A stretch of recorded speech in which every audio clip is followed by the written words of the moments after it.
seeing our next guest alongside her family on the E! Network's show Married to the Jonas. These days, Dina Deleasa-Gonsar is sharing her family traditions and recipes on her popular food blog, dishitgirl.com. Today, she's hitting the pantry to show us ways to make some of our staples a little more interesting. First, we're going to start out with how about making some interesting salts. You can actually make them right at home. You can take some herbs that are about to go, chop them up, or you can take a couple of tablespoons of salt and you're simply going to take some garlic cloves. We're going to do about 3, and you actually just chop them up. You're going to mince them right into the salt.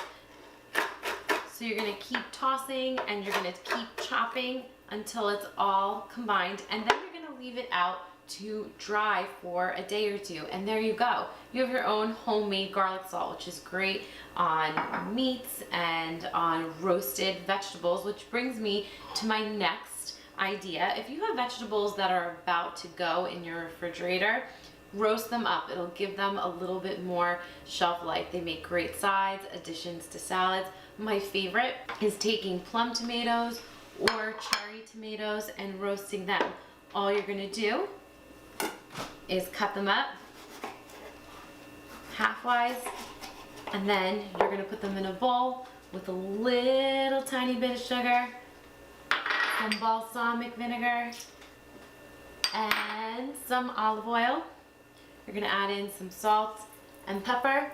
You're going to put them on a baking sheet at 450 degrees for about 12 minutes or so, and then they come out beautifully caramelized. They're great in the refrigerator for a week. You could put them on some toasted bread, or you can crush them up and make them into a pasta sauce. Really awesome roasted tomato pasta sauce. Another thing you can do is infuse your olive oils. Take what you got. You can infuse them with fruits and different herbs, aromatics. What I'm going to do today is just take a cup of olive oil, some garlic clove. I'm going to take some fresh parsley that I've chopped up, some fresh rosemary, and what we like to call in my family hot seed, but it's red pepper. And I'm going to put this onto the stove for about 4 or 5 minutes, warm it through. Then I'm going to let it sit and infuse for 2 hours, and then strain it into this glass jar and keep it around for a little while. It's going to add a little bit more flavor to my marinades, vinaigrettes, and again, my roasted vegetables.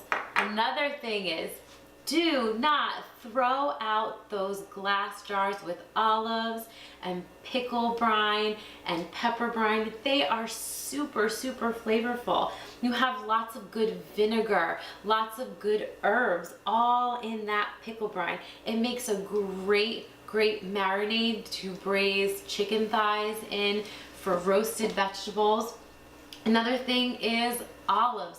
Don't throw away that olive brine. You want to take some of this vinegary Kalamata olive brine and put it with some olive oil, some feta cheese, salt, pepper, oregano, and you've got the great makings of a Greek salad. The other thing you could do is make pasta puttanesca, which I'm going to show you really quick.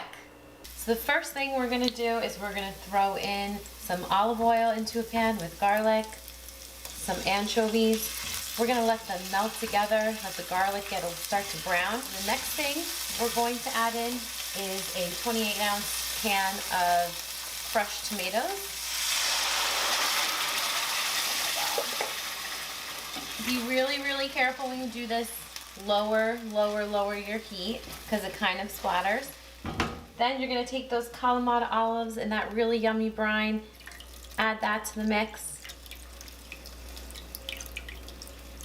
along with some salt and some pepper and a little bit of fresh chopped parsley. And you're going to let that simmer together for about 15-20 minutes.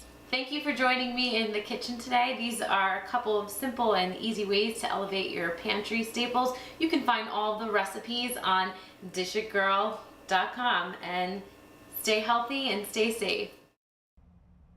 Looks like a great pasta sauce. I'll have to try it. We put a link to Dina's blog on 13onyourside.com. And we'll be back with Laura's forecast next.